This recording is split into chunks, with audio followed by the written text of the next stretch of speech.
All right, today I decided I'm going to make a video of this deck that I built just a couple days ago. I just took some cards from my collection and put together a simple deck, kind of a blend of a basic deck and a constructed deck.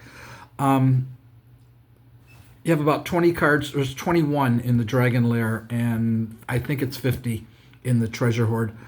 This is the starter deck that you can buy on eBay. If you get the limited edition, and it'll say there's Premier, Limited, and Kingdom. The Premier is a little more expensive. The Kingdom is really expensive for some strange reason. People are paying a lot of money for these things. But most of the decks on eBay are limited edition, and you can get them reasonably cheap, and I'm going to show that to you right now. Oh, and you also get, when you buy the deck, it should come with the little rule book. Can't get it all there.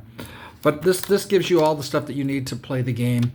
You can start playing this game a reasonable price just by buying starter decks. Don't buy the individual cards. Collectors have greatly driven up the price of these cards. It is not worth it.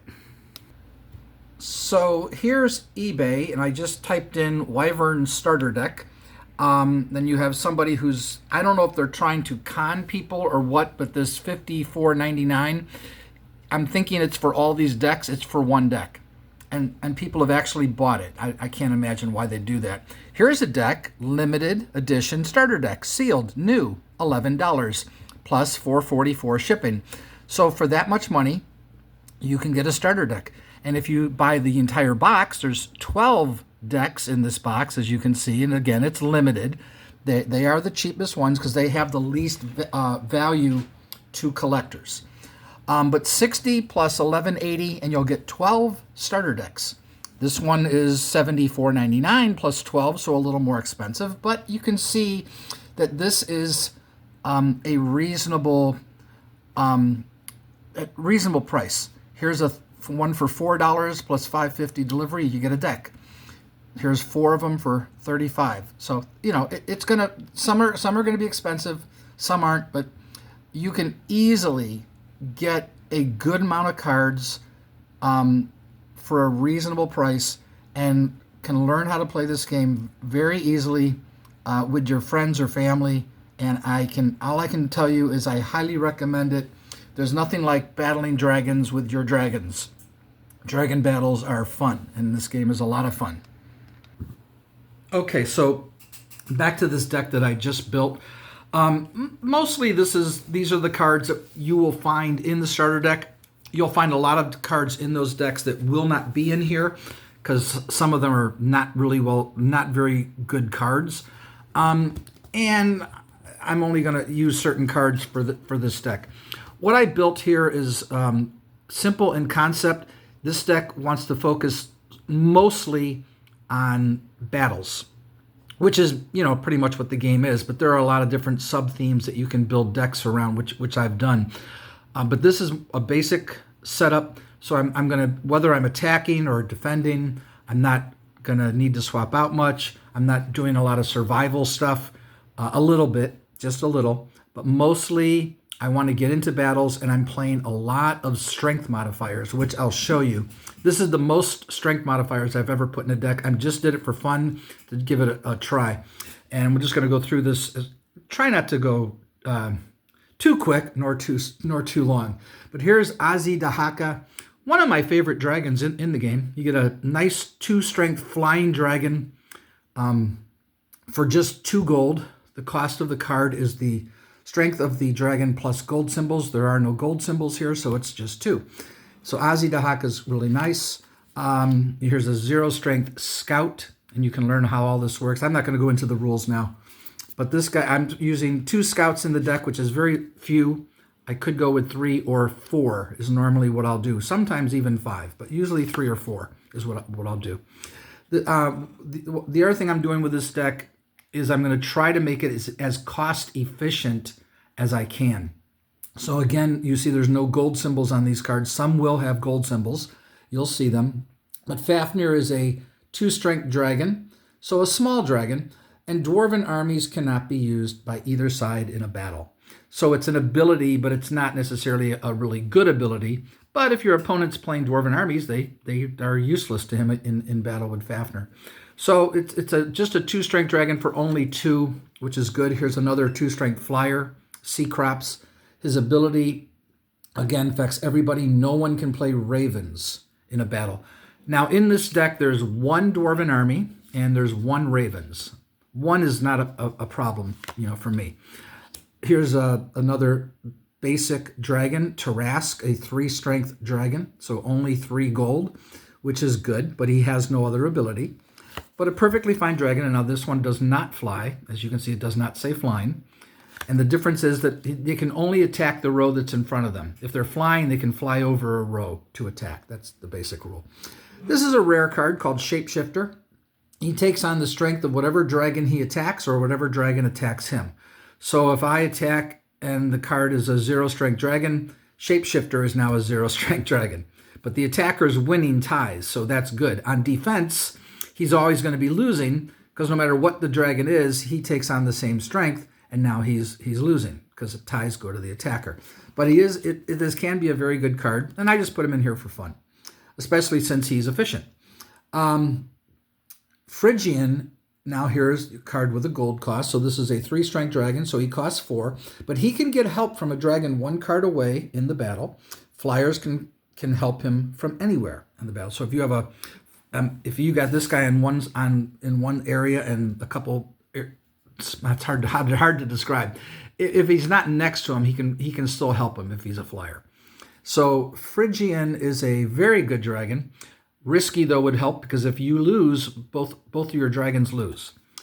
But it's a neat dragon still. Bride Serpent is a very good dragon. 3 strength for 4 gold.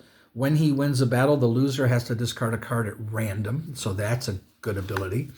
Another efficiently costed dragon. This is a subterranean dragon, which will not matter in this deck. There's nothing. Well, actually, it will a little bit. I'll show you that. It's just a non-flying dragon. It's also a subterranean dragon. 3 strength for 3. That's Apep. Then we have a basic 3-strength flyer for 3 gold. This is Tiamat. Perfectly good dragon to use. Not a great dragon for constructed purposes, but for our purposes, it's just fine. And I'm actually really looking forward to playing this deck with my friend because my friend only has 1 deck that he's created. He usually uses my decks as I've been teaching him the game. And this will be a nice match, this deck against his. This is Chao Feng, 3-strength flying dragon for 4. Good ability, though. Gain 1 gold piece from the gold mine for each card played by an opponent during your action phases, right, plural. Okay. So this is a really nice dragon. The Chameleon set had a very different look about it in the art. And Chameleon cards are very expensive. I don't know why. It's coveted, I guess, by collectors. I guess because it's hard to get a hold of them. So don't waste your time. Don't waste your money buying these cards unless you really, really want them. Here's another great dragon, Iowa, a 3-strength subterranean dragon for 4. Non-subterranean dragons get a -2 strength modifier while in battle with him. So you are effectively getting 5 points here for 4 gold. Because he gets 3 and the dragon, unless it's subterranean, of course, the dragon's going to lose 2. So very efficient, and that -2 really makes it difficult to beat him. It's a very, very good dragon. Here's the card, the Wyvern dragon for the Wyvern card game. By the way, if you're interested, this is based on the Welsh dragon, I believe. Not based on it. This is the Welsh dragon. You can look that up on Google if you'd like. All the dragons from Wyvern are based on mythology. They are not made-up dragons. They are all mythological. And I don't know about the chameleon ones. That might not be the case. But for the originals, these were all based on mythology. And here's the big 5-strength flying dragon for 5 gold. This is Celestial. So the bigger the dragon, the more it's going to cost you. You got to pay the dragons or they will not fight for you.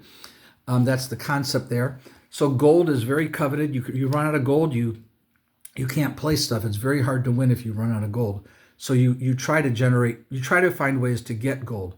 One way is your opponent hits a face down card like this, and it's a terrain, and their dragon will suffer a -2 penalty. This is the strength modifier that attaches to the dragon, and you get 1 gold.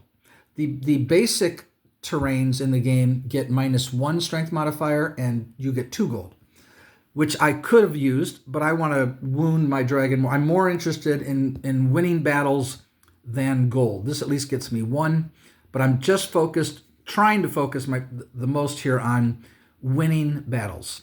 I'm not going to win all the time, so I do have a couple, what's the word I'm looking for? Safety valves, I guess you could call them. So here's another one called Cliff. This one also does -2 and gets me 1 gold, but only if they hit it. Scouts, if a scout hits these terrains, the terrain is destroyed. Also in the rules, if the terrain doesn't apply to the dragon, the terrain is destroyed. I changed that to the terrain is swapped out.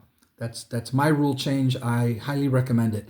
But here's Clouds. -2 modifier only affects flyers. So if a non-flying dragon hits this card, it destroys it just like a scout. I just don't like that rule, and we got rid of it. But -2, and you get 2 gold. So this is really good if if a flyer hits it. So I will always put this in the back row if I can, so that only flyers can hit it. There are a couple exceptions to that where non-flyers could hit it, but it's rare that happens. This is an amazing card, but only against flying dragons. It kills them. They die. Scouts always kill it, no matter what. Scouts are not affected by terrains at all. But this kills all flyers, so you always put this in the back row and hope that their non-flyers don't ever find a way to hit it. Now, they don't know what it is. It's always face down. The card is always like this on the table. So when they say, I'm attacking this card, they don't know if it's a dragon or a terrain. They're guessing. And that's really where a lot of the strategy comes. This is also a great terrain called Island. It only affects flying dragons, but the flying dragon now belongs to you. Dragon stays on island in your battlefield. If island is removed, dragon goes back to original owner's battlefield. So if they can somehow get rid of the card, they'll get their dragon back. But see, on your next turn, you could just swap this out. And it'll go, their dragon will go into their discard pile, and you'll get whatever is next. But you've taken away their dragon, so they've lost a position. So it's an excellent card. You could keep it and fight with it if you want to risk that they don't have a way to deal with it. And there aren't a lot of ways to deal with cards that are attached, but there are a few. And lastly, this is the 21st card in the deck, just because, I mean, it's normally 20 cards, but I'm like, I'm going to play a Frozen Lake. Frozen Lake kills dragons of 4 or more strength, has no effect on any other dragon. So the concept here is the dragon is so big that he landed on the frozen lake and he fell through, and he died. Neat card. This one will affect any big dragon, flying or non-flying, but any small dragon is obviously unaffected by it. So this is a very basic deck, but it is constructed. It's constructed in a way that I'm hoping I will not run out of gold, and that's my what I'm trying to make a deck that's competitive that won't run out of gold, and it's not easy to do that, which you will find if you try playing this game. Pearl, this is a treasure. So this is your dragon lair. Unfortunately, the two different decks have the same colored back, so you can easily get these cards mixed up. Just remember that your dragon lair is all red or green, dragons and terrains. All dragons are unique in the game. All other cards you can have 4 copies of, so you can have 4 frozen lakes in your deck, 4 of anything. Dragons, only 1. And there are some cards, one that's in this deck, that are unique, that you can only play 1 of, but sometimes that was a later rule change. Originally, they weren't unique, so if you don't know it, it's no big deal. You can play with multiple copies. And we did it first, so. But anyway, this deck is all treasures and action cards. And the action cards are all purple, all the different kinds of actions. Battle actions, reactions, Dragon Slayer actions. So there, I'll go through them as quickly as I can here. So this treasure called Pearl is a wonderful treasure to play in your in a basic game. It's excellent. Perfectly playable and constructed. When a dragon in this row wins a battle, you get to draw a card. That's a really, really good bonus. Because I have several flyers in the deck, I'm playing one Mansion in the Sky. Now this one, the Pearl was free. There's no gold cost, but see, Mansion in the Sky has 1 gold cost. All face-up flying dragons in this row are in the Mansion in the Sky. Non-flying dragons lose 2 strength for the rest of a battle with a dragon in the Mansion. So in this row, non-flyers will, if they attack my flying dragon in this row, they lose 2 strength. That's a big deal. This makes it very tough to fight. That's why I put 1 in. This is to help me with gold. You put 2 gold of yours on the gold market, so you're investing 2 gold. If your opponent can get rid of this treasure, can destroy it, you're going to lose that gold. But every turn you get to add a gold piece to it. And from the gold mine, you just put it on there. And then as an action, you can discard this and get all that gold.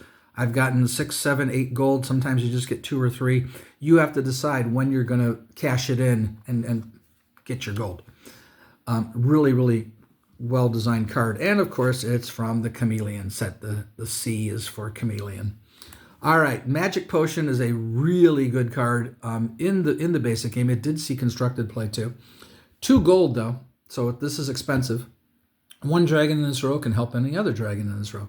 Now, if I have Phrygian in play, and I have this in play, I can get Phrygian can get help, and this card allows my dragon in the row to also get help. So I could bring in 3 dragons. But if I lose all 3 dragons. But it's very hard to beat 3 dragons when you've only got 1. So pluses and minuses, which really make this game fun to play. And just 1 Fountain of Youth. I love this card. It's very popular. Costs 1 gold. The dragon that loses the battle survives. You simply discard the Fountain of Youth, and they don't die. So just 1. You can have up to 4 treasures in play at any one time. There are 4 slots for treasures to be played. This is a card that became unique, and you were only allowed to use 1 in a tournament play. But for 2 gold as an action, you can bring back any card from your treasure hoard discard pile, allowing you to replay a card. It became too abusive with 4, and they limited it to 1. I'm running just 2 Meteor Showers. This is a common card that became one of the power cards in the game. All players discard their hands and draw 5 cards from their deck. I knew as soon as I saw this how powerful it was, because there's a magic card that does something like this, and it was considered a power card early in the game. So I knew this was going to be a crazy card, and sure enough, it is. So just 2 copies, though. I try not to do 4 of anything in this deck other than strength modifiers, which we're coming to. This can be a very powerful card. I keep trying to turn this, because if I do that, see, I get the glare from my silly phone, the light. So this is Marduk. For 1 gold, no battle action cards can be played this turn. So if my opponent has, let's say, a 3 strength dragon in play that's face up and I see it, and I have a 3 or a 4 or whatever in play, I can play Marduk. If my opponent has no response to this, I just attack their dragon and win, because neither of us can play battle action cards, so the battle's just going to end and I'm going to kill their dragon. So Marduk is really good. There are a couple cards in the game that can be used to get around this, and there's also, for one thing, you can counter it and not allow your opponent to play it. But there aren't many counters in this game, thankfully. This I put in here just for a little extra gold, because you need gold, and there's not a lot of gold generation in this deck. I knew I needed a sum, and this is a very common card. Not all that played, because everybody gets 2 gold. Now, we changed it and said you get 3 gold. Your opponent gets 2 gold, you get 3 gold. I think that makes it a little better, and it's really good to play, because when you're out of gold, you're really happy when you draw that card. It's like, oh God, thanks, I'm going to get 2 gold now, or 3 if you're using my rule. This is a very powerful card from, oh look, Chameleon. Thor's Hammer costs 2 gold. This is now a battle action, so you can only play this card in a battle. where the action card, there are 2 action phases in this game. The first action phase and the second action phase. Basically, that's like if you know Magic, it's the first main phase and the second main phase. Same thing, really. Anyway, target dragon's base strength is doubled for the rest of the battle. So if I played this on my big 5-strength flyer, that is his base strength. The base strength is the strength printed on the card. He's now a 10. So this is a little nuts, but you can only play 1 per battle. But you can still have 4 in your deck. I've only got 1 in this deck because I don't want to maximize things like this, but 1 is fun. It is good. I do have a deck where I run 4 of these, but it's expensive. 2 gold is a lot of gold to pay. One more way to generate some gold, and this at the expense of my opponent. If my opponent is beating me, figured out a way to beat me in battle, they're going to have to pay me 2 gold. So I'm losing the battle, but I get 2 gold from them, and that can be really, really good. Now this one I'm running 2 of. Possession Spell, very good card. They updated the words in a later edition.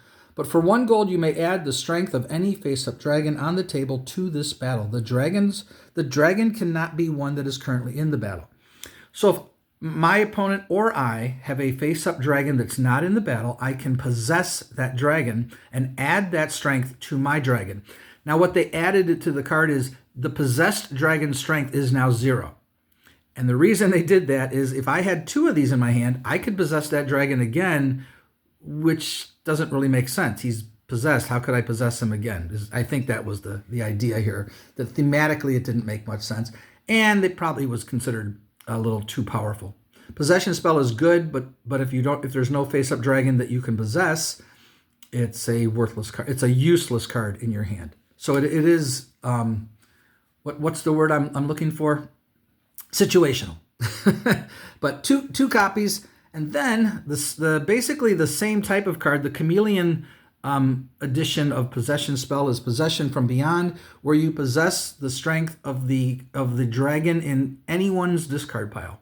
So if me or my opponent has a dragon in their discard pile, I can use this to possess their strength, and again, it becomes 0. And I think that it even says that this time. Yeah, the possessed dragon strength becomes 0, which is exactly what Possession Spell does. So those are 3 more ways I can win battles or fight in battles. 1 copy, yes, 1 copy of Knight to cancel the battle, because sometimes you just need to get out of the battle. You're not going to win, and it's nice to have one. I will often run 4 of these in a deck. Not every deck, obviously, but this is also one more way to get help. So I have a few cards that help me with gold, a few cards that bring in help. I can bring 1 dragon, 1 card away into this battle, flying dragons anywhere in your battlefield. So I can only get one of my dragons to help, but for 1 gold. And it is risky. Unlike Possession Spell, this dragon now enters the battle. The Possession Spell, the dragon doesn't enter the battle. So in one sense, that one's better. But the dragon doesn't have to be face up. You may bring 1 card away. I don't think they have to be face up. You just have to pay for it if it's face down. With Possession Spell, you can only target a face up dragon. And I don't know why it wasn't worded that clear on this, but I guess they felt they didn't need to. So Help is a very good card. 1 copy. 1 more way to save my dragon. Golden Apple for 1 gold. He doesn't die. One of the best cards in the game, but you don't need them in every deck. It's really, if you have reasons to keep your dragons alive for some reason other than you don't want your dragons to die, you'll run cards like this. All right, strength modifiers. I think I'm going to call this deck by the number of strength modifiers in here, and I forget the exact number, but I might actually name the deck by that number. Strength modifiers you play in the battle. So let's say my 2 strength dragon attacks their card. It's a 2, and it just happens to be a 2 or whatever it is, a 3. This is a strength modifier plus 3 for free. There's no gold cost. But this can only be played on dragons with a base strength of 2 or less. So I can't use this if my base strength is 3 or greater. Will not work at all. But +3 for free is a great way to make your little dragon big, because my 2 strength dragon is now a 5. So, and that would be the current strength versus the base strength. That's the difference. Base strength is the strength printed. Current strength is the adjusted strength that it currently is at. So 2 copies of Cricket. I'm also doing 1 copy of Royal Archers. This is another chameleon card. For 1 gold, you get a +2 strength modifier, which is nice. That's a good rate. Playable only by the defending player, not on a flying or subterranean dragon. But if my dragon survives the battle, doesn't have to win, just has to survive, put a +1 or -1 strength counter on any face-up dragon.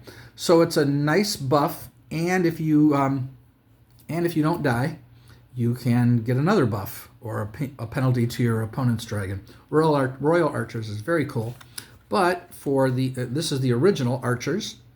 For free, you get a +2 strength modifier, can only be used when defending, and can't be played on flying or subterranean. So these are limited, and they aren't going to work on on all of my dragons, but they will work on enough of them that I felt good playing 1 copy of each. And I'm also doing this for a big variety in the deck, because the variety is fun when you play.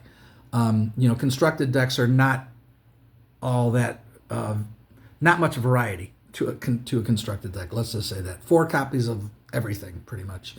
So Giant Ants only works on subterranean dragons, which is why I'm playing 1 copy. And also because, I've got several subterranean dragons in the deck. That's the other reason I have them. So you get a +2 strength modifier for free, which is really a good rate. Normally you just get +1. So 1 copy of that, and for the few flyers that I have in the deck, I'm playing 1 copy of Ravens. +2 strength modifier, but only on flying dragons. So just 1. This is potentially a great card and also a potentially bad card if you don't win. For 1 gold, you get only a +1 strength modifier with these little guys named Nibblings. The player that wins this battle may draw 2 additional cards in his or her next draw phase. The Nibblings counts as a Dwarven army. So I actually have 2 Dwarven armies in this deck that I cannot play with Fafnir, but everyone else I can play. So this, if you win, great, you're going to get 2 extra cards. That's great, but if your opponent gets it, so risky card, don't play it if you don't feel confident you're going to win. So then my 1 copy of Dwarven Armies, a Dwarven Army, I should say, +1 strength modifier, no gold cost. It's a small little buff, but it can sometimes make the difference. All right, now we're going to get into 4 copies. I'm playing 4 Fire Breathing. There is a dragon in the game, like Fafnir, who's a 2-strength dragon that nobody can play Fire Breathing. That dragon isn't in here, so I'm running 4 Fire Breathing. So that's that. Here is one of the best strength modifiers in the game. For 1 gold, you get a +2 strength modifier, and you can play this on any dragon. Doesn't matter what dragon. There are no restrictions. So that is really good. So for 0, you get +1. For 1, you get +2. So we're running 4 magical swords, and I love the way it looks too. And for 2 gold, you get a +3 modifier. So it's a bigger modifier. It's a bigger bonus, but +3 for 2, rate-wise, is not as good as +2 for 1. Good for a regular game. Very good card. I would always play it. In Constructed, I never saw this card. Maybe somebody played it once or twice, but 2 gold is a lot to pay. You will run out of gold if lots of cards in your deck cost 2 or more gold. You'll run out. You have to be very, very careful when you play these cards that drain your gold.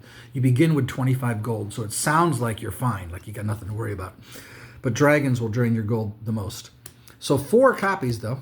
I'm going to go with 4 fire bolts, and then that's it. So I'm just curious. Hold on one sec. Well, all right. That's I'm running 20 strength modifiers in this deck. So that's probably what I'll call the deck, so I know what it is, because I don't think I have 20 strength modifiers in any deck I've ever built. Dragon Slayers are awesome in the game. There are ways to deal with them to avoid having your dragon slain. But Sir Lancelot, as a Dragon Slayer action for 2 gold, will slay any dragon of 3 or less strength. So he can't kill or slay big dragons, but 3 or less for 2 gold is totally worth it because they're just dead. They die. There's no battle. The Dragon Slayer is not a battle. They just slay the dragon. 1 copy only. I'm only running 3 Dragon Slayers in this deck. I could up it a little bit, but I'm focused mostly on battles. Sir Galahad, unlike Lancelot, does the opposite. Strength 4 or greater. Still just a 2 gold cost, which makes him my favorite Dragon Slayer, because he can take out any huge dragon, doesn't matter how big they are. And Dragon Slayers, just so you know, attack the current strength of the dragon. So let's say there was a 4 strength dragon, but he hit one of my terrains, and now he's been reduced to a 3 or a 2 or whatever. Now Lancelot can slay him, and now Galahad can't. Without that negative modifier, the 4 strength dragon can't be slain by Lancelot, can be slain by Galahad. So it's the current strength that they target, which is important to know. And for 2 gold, Cadmus can slay any flying dragon. So this is really good, but if your opponent doesn't have any flying dragons, this thing won't do a thing. So again, I'm just running 1 copy because the flyers you're likely to run into a flyer when you fight. Here's one way you can stop a Dragon Slayer. Marina counters the play of a Dragon Slayer. See, what happens is the Dragon Slayer goes to slay the dragon, and he meets Marina on the way and says, "I'll go with her instead. Screw dragon slaying. I'm done." And that's why she exists. But I think it's a great concept of just being able to counter Dragon Slayers in this way. Just running 1, just to have it, just in case, but maybe I should go to 2. So our other counters. Armor cancels the play of any action card that has a strength modifier on the card. I've got 20 strength modifiers. If my opponent has strength modifiers, I really want to win that battle. So I'm going to have 4 armor to stop their strength modifiers. This gives me a really good chance to stop them. Of course, they're probably going to run armor too. Maybe not. And they'll stop me as well. And then I'm going to run 4 steel strengths. This takes the strength and adds it to your dragon. Instead of canceling it, you get the bonus for your guy instead. And it only costs 1 gold. So this can be a devastating card to your opponent. So we're running 4. And that is my basic constructed deck that I assembled mostly from my collection. Hope you enjoyed the video. Hope you check out Wyvern on eBay. Buy limited starter deck boxes. That's my recommendation. There are some auctions where you can buy like 300-400 cards for a pretty good amount. Usually, though, there might not be any rares included. If there's rares included, they'll probably ask more. But if they don't, yeah, you can go up buy those. My friend got a whole bunch of cards. He spent like $75 and he got like 400, 500 cards, and there were rares included. So he got a pretty good deal. So that was worth it. We're in Chicago. If anyone would like to come learn how to play, we can always meet in a public setting somewhere and get to know each other and hang out and play some Wyvern, or we'll teach you how to play Wyvern. Really, really fun game. You will greatly enjoy it. D&D fans should all have learned how to play Wyvern. I can't recommend it enough. This was the first collectible card game that I learned how to play. I later got into a whole bunch of other card games, Magic and L5R, Pokemon, probably like 10 different ones, and a lot of fun. But this was my first, and I'm still playing it to this day. I went years without playing it and got back into it recently, so it's been a lot of fun. Hope you enjoyed the video. I'm going to make an L5R deck tech video of my Phoenix deck coming up soon, so if any of you L5R players liked my L5R videos, I probably should have said this at the beginning of the video. I'll probably be making one today. Talk to y'all later. Bye-bye.